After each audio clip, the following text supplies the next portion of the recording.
When you need numbers, C gives you data types such as int, float, and double. When you need characters, C gives you data types char and the library string.h. When one data type is not enough, C gives you arrays, but it is not enough because array elements have the same data types. How about those who have different data types? That's why C will give you structures. A structure is a record that contains different elements. It can be data types, arrays, or structure itself. Find the nearest book. What do you think is the structure of the book? No, I'm not talking about its physical structure. I'm talking about its attributes. If you look at the cover of the book, you can see the title and the author of it. There's also the ISBN number of the book. When you open the book, you will know the type of the book, whether it is a storybook, educational book, and other types of book. That is a structure of a book. Structure can be used in anything, living or non-living, because everything has its own structure. For example, a dog has a structure. The same with cat. It has a name, a breed, color, and so on. The attributes of anything is too many, so we must choose only the important attributes needed on our program. Let's go in declaration of a structure. So to declare or define a structure, you need the struct statement. The format for this is given by the struct keyword, then the structure tag, then the open and close curly braces. Inside of it are the definition of its member. Again, it could be a data type, an array, or a structure. So these are variables. The struct keyword is a keyword of defining a structure. The structure tag is a name that defines the structure. The variable list contains 0 or more variables that represent a structure.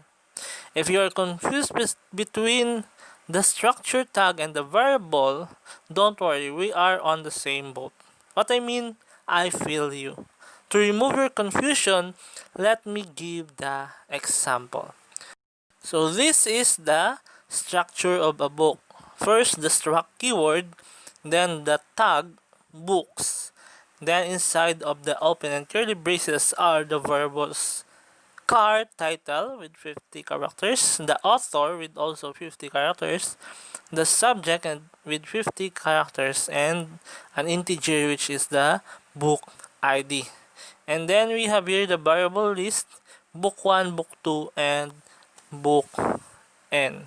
So you can have one structure tag, but you can have 0 or more variable list. As you can see, they are the same, but the variable name is more specific than the structure tag. What you can use in the main are the variables and not the structure tag. If you forgot to put the variables after the close brace, you also define the structure variable inside a main, like struct structure tag, then the variable list. So for the book structure, we will define the structure variables with this code. Struct, then the tag which is books, and the variable list which are book 1, book 2, and book N. Note, the structure variable or structure name is different from the member variable or member name. Accessing the structure members is different in accessing an array. So you don't need an index of a structure. We will use the member access operator called a period symbol. So the syntax is structure name dot member name. Okay, so in accessing the title of the book 1, author of the book 2, subject of the book N, you need to use the following. So for the title of book 1, the title. For the author of book 2, that author, and book N, that subject for the subject of book N. So you can also pass the structure in a function. So you can pass it as a parameter. So a function can also return a structure. So for example, we have here a function struct books. Set book is the name of the function. Then the parameter is the struct books. Book is the variable name, the structure books. And inside of it is return book. Okay, it returns a structure. This function is nothing special. I just want you to show how to pass a structure to a function and also to return a structure in a function. Using this function in the main is given by book is equal to set book, then the parameter is the book 2. This means that all the value of book 2 will be copied to book. I said before that this function is not something important because you can assign it directly given by book is equal to book 2. Again, I just want to show you how to use a structure in a function. A structure can be also an array. So you already know that a structure may have an array member, like in the books structure. Actually, you can also have array of structures. If you have an array of books, then you can use this code. The struct books, book, then inside square bracket is number of books, which is here 10. Then don't forget the semicolon.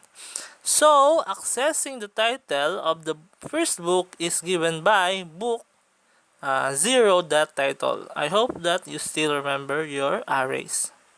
Then let's go with nested structure. Is it possible for a structure to have a structure member? Of course it is, but a different structure and not itself. There's no recursion in a structure. For example, a student is a structure and each student has several subjects. Then the subject is also a structure, therefore there is a nested structure.